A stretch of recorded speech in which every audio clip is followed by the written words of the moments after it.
Today, there is much concern about the Arizona Senate Bill 1070, which allows law enforcement to ask anybody, under the guise of probable cause or reasonable suspicion, to produce their papers.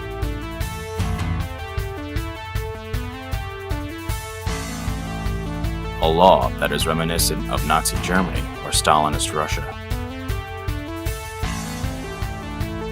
Though Arizona has passed this legislation, it is important to understand why it was proposed and by what other course of action the state could and should have followed. In an interview with radio talk show host Alex Jones, Judge Andrew Napolitano discusses the constitutionality of the Arizona bill. That's the key, is the social benefit welfare system we have here, which draws good, hardworking people but lazy people that want the government to take care of them. The dictatorship of Franklin Delano Roosevelt, which of course established changed the relationship of the federal government to individuals by taxing from A to give to B. I always like to tell this story. There's a knock on your door, you open the door, there's a guy with a gun, and the guy says, "Give me your money, I want to distribute it to other people, I want to be charitable in your name."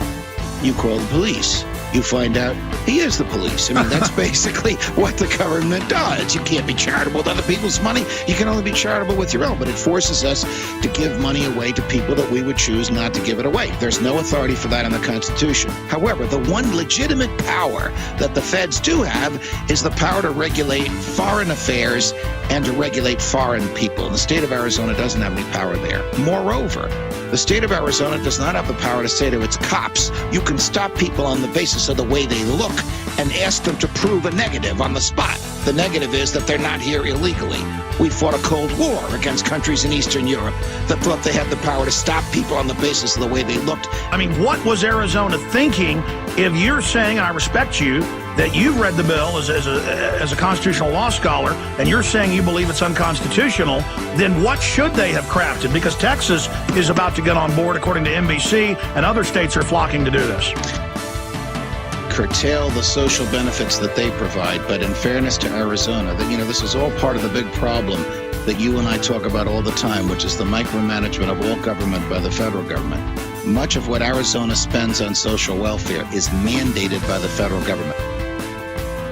The only way not to do it would be to nullify the federal law or to secede from the union or to persuade the electorate to elect people to Congress that will get rid of the social welfare state that actually started with Abraham Lincoln, but in a direct way with Franklin Roosevelt.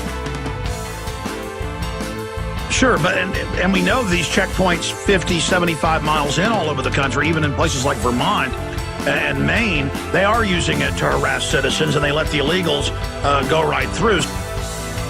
Nobody voted. It's CFR. It's the Code of Federal Regulations. It's not the U.S. Code. That means Congress authorized a group of bureaucrats to promulgate these rules. Congress never even voted on the rules themselves.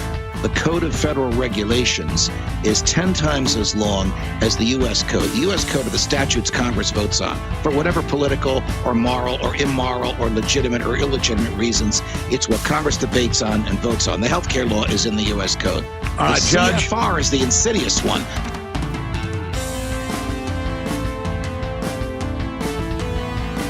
The Real ID Act of 2005 has set the precedent of asking for your papers and has been tied into your state driver's license.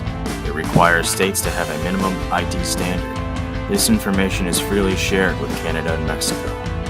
It also allows the Secretary of Homeland Security to add requirements that he deems necessary. Here is Congressman Ron Paul on the nature of the Real ID Act. The new legislation, the National ID card is in it. It takes 3 or 4 pages to describe, and it will be connected with our driver's licenses. The states will be instructed on exactly what they have to do. Social security numbers will be used. Some type of a physical proof, such as fingerprints or retinal prints, have to be on it. I don't want the government snooping on me. I would give my fingerprint to Continental Airlines, the airlines I fly, in order to get through the line and to be assured that I'm a safe passenger. But I don't want to do it with the government. The government is there to protect privacy, not to invade our privacy. I had a line last night that I'm not sure many people noticed, but it had to do with a national ID card. It was within the context of a debate about immigration, and he said we need a tamper-proof ID card and a database that figures out who they are, immigrants, why they're here, and whether or not they're legal. That's a national ID card. Are you for that? Absolutely not. I voted against the Real ID. I think the Real ID is the national ID card. It's essentially going to be introducing the notion that we will be carrying our papers. You can't do that, gather that much information in an ID card for illegal aliens or Hispanics and not include everybody. It just doesn't make any sense. So the age of carrying our papers and national IDs, it's here, and I am concerned about that. It's all done in the name of safety. Everybody's frightened to death, and if you don't sacrifice your liberties, you can't be safe. And yet the dangers exist, but they're not quite bad enough, and they never should be bad enough to sacrifice liberty. There's no reason to sacrifice liberty in thinking that you're going to be safe. May we see your papers? I don't think I have them on me. In that case, we'll have to ask you to come along. Wait, it's possible that yes. Here they are.